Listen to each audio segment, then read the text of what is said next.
Hey everyone, welcome to a special bonus episode of Chapter 1 and Beyond. I'm Christina, and today I want to share some thoughts on Watermoon since I finally finished it. Yes. Oh man, this book really took me for a ride, and I personally loved it from start to finish. I cannot get enough about this book. Um, and I want to explore with you the heights and just everything. I just want to talk about it, because it's so fresh in my brain right now, and we just gotta dive right into it. So, what made me pick up Watermoon in the first place? Well, I was very intrigued by the cover. And honestly, I didn't know much about the book itself. When I had picked it on Book of the Month, I was like, interesting. A pawn shop about, trading in regrets of life. And it was very interesting, that unique twist with, the use of a pawn shop. But, what I didn't realize was that it would have so much more.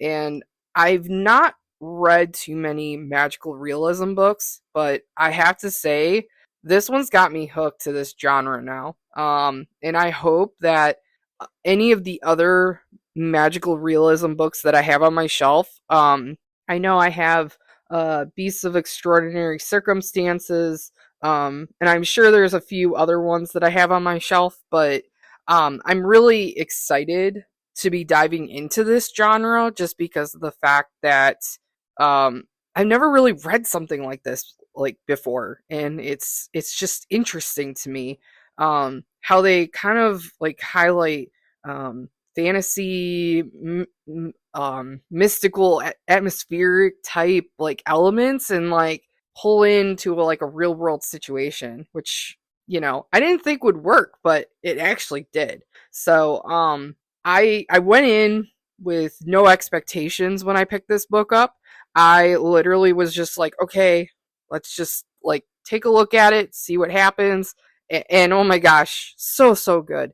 And the timing of me reading this book had been everything for me. It really helped me tremendously, because recently I have had a family member pass, and it had elements of how the main character went through grief and mourning, and missing loved ones that have long passed. And it was just a beautiful, well written book, that I honestly don't think could match to this topic. I know that when I read the book, Midnight Library by Matt Haig, it really got me to think about what if I chose this path, or what if I chose that path. And this particular book, Watermoon, really resonated with me because it really got me to think about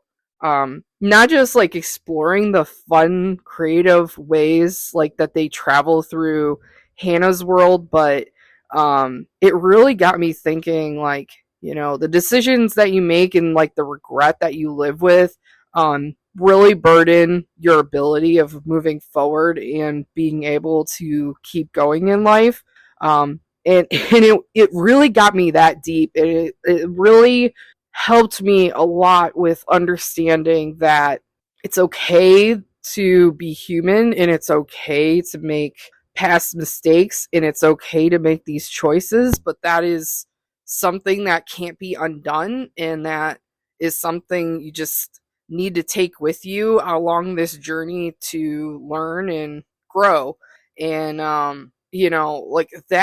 that was a big whole thing about Watermoon, was the ability of understanding that even though life is written out for you, you can make your own choices, and you can change the course of your future. And it was really powerful to me because um people that feel like they're stuck, or they feel like that they have to follow what their parents say, or follow a certain path, because that's what they're destined to.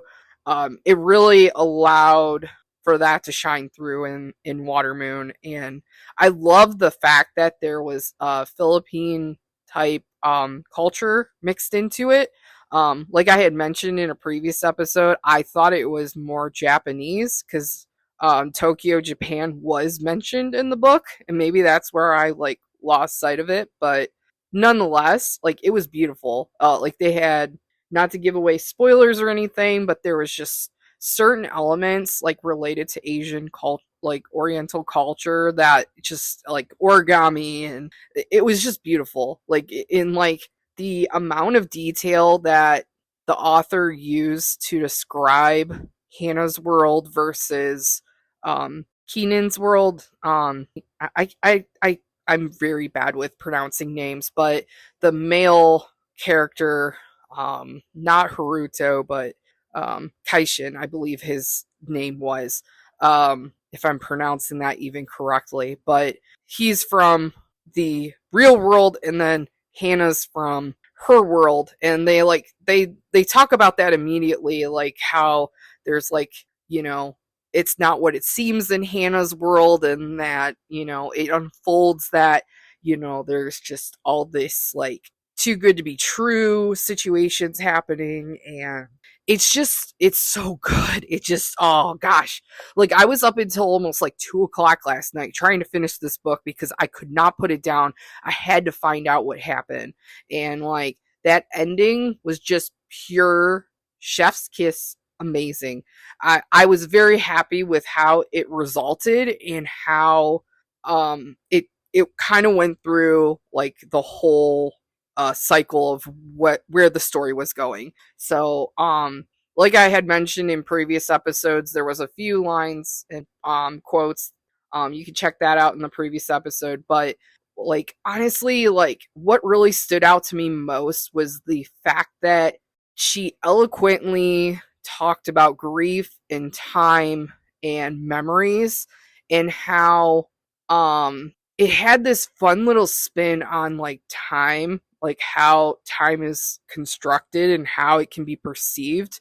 And I really appreciated that because like I love sci-fi books that talk about like time travel or time hops, or, you know, bending time and things like that.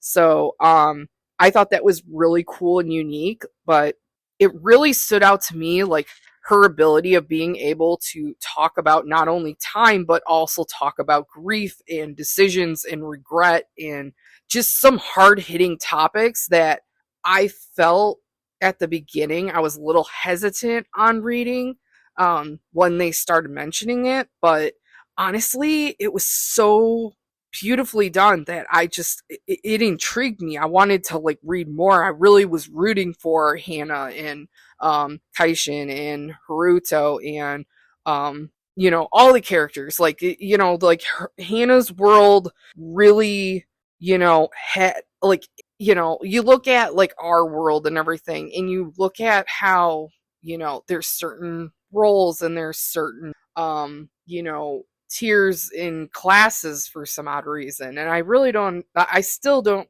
understand that, even being close to 39 years old. But, you know, like there, we have this low poverty and middle class and upper class, and then we have the elites, and, you know, like it kind of remind me of that structure because like with Hannah's world, you have, you know, people that construct the night sky, and you have people that help with feeding and nourishing the workers that are, you know, constructing the night sky. And I'm probably getting really, really deep and spoilery, but I have to say though, she did a very good job with like kind of, you know, introducing how everyone's important, and how in the end, you know, you know, everyone has a purpose in life.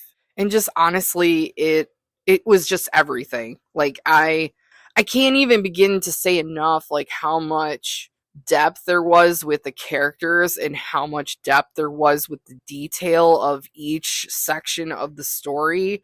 I liked how it was formatted because like the chapters were short, but there was like part one, two, three, and four. So that was interesting in itself.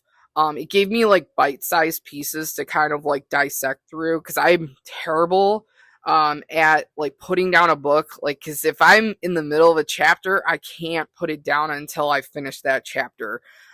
Which I can appreciate with this one because the chapters, some of them were like only 1 page, some were like 4 pages, but it wasn't like dense, and I really like that about Watermoon. But honestly, though, when I look at all of the characters that were introduced, I would have to say that I'm more connected with Kaishin, because with his character, it was interesting. You know, he lives with this memory of his mom, and he lives with this thought of, am I good enough? Or, like, and it's just like this negative talk that he has. And it's just, I personally live with things like that too, just because of the fact that, I have, anxiety, and I've had past experiences where I've had to really question my self-worth.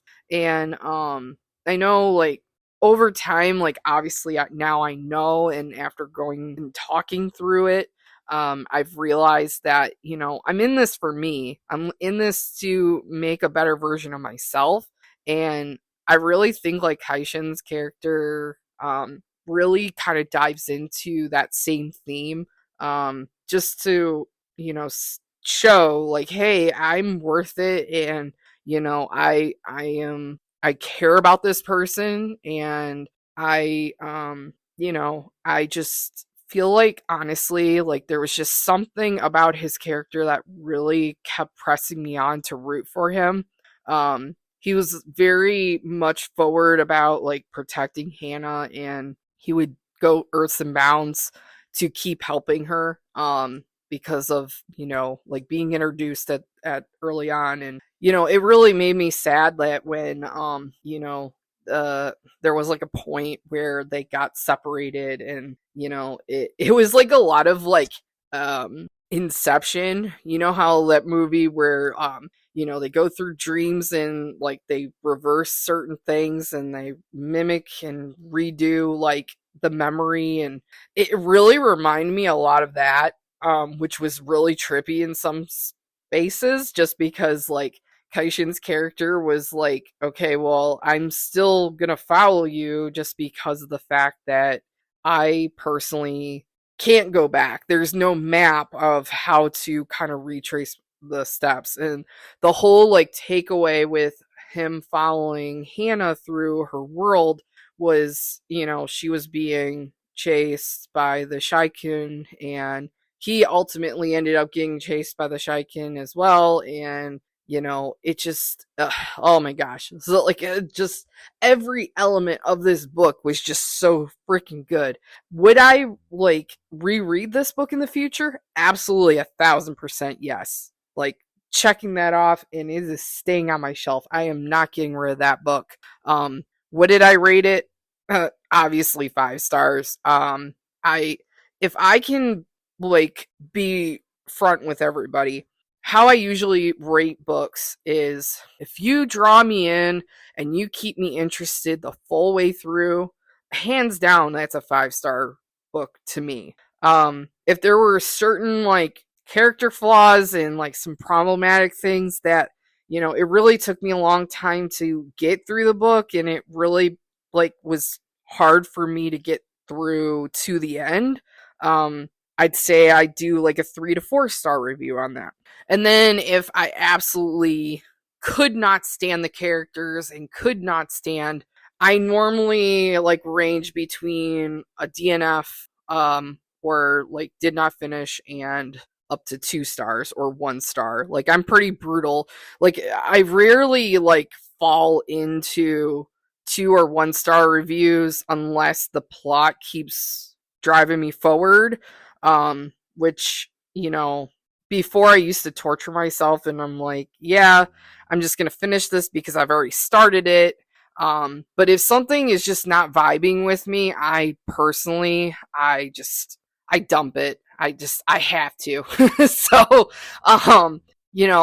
it's really Watermoon to me is like the kind of book that like at the right place at the right time is the perfect read. And I felt like everything that I have been through in the last like several months, if not like several weeks, honestly, it was the perfect timing for it. And I think that's why it resonated so well with me. But I don't know how the reread's going to go because I don't know if I'm going to have loss or grief during that period as well. So, but yeah, so that's my brief journey through Watermoon. To me, it's the kind of book that leaves behind ripples long after you turn the last page. This one's really going to stick with me. If you've read it, I'd love to hear your reflections on it. What stayed with you? What confused you? What comforted you? Like, which character did you resonate with? You can reach out to me in the Discord channel. I'm always open to hanging out and talking, and I really appreciate you guys supporting this podcast, and I hope that you will come back for some future episodes and stay tuned. So until next time, keep reading, keep wondering, and I'll see you in the next chapter. Bye.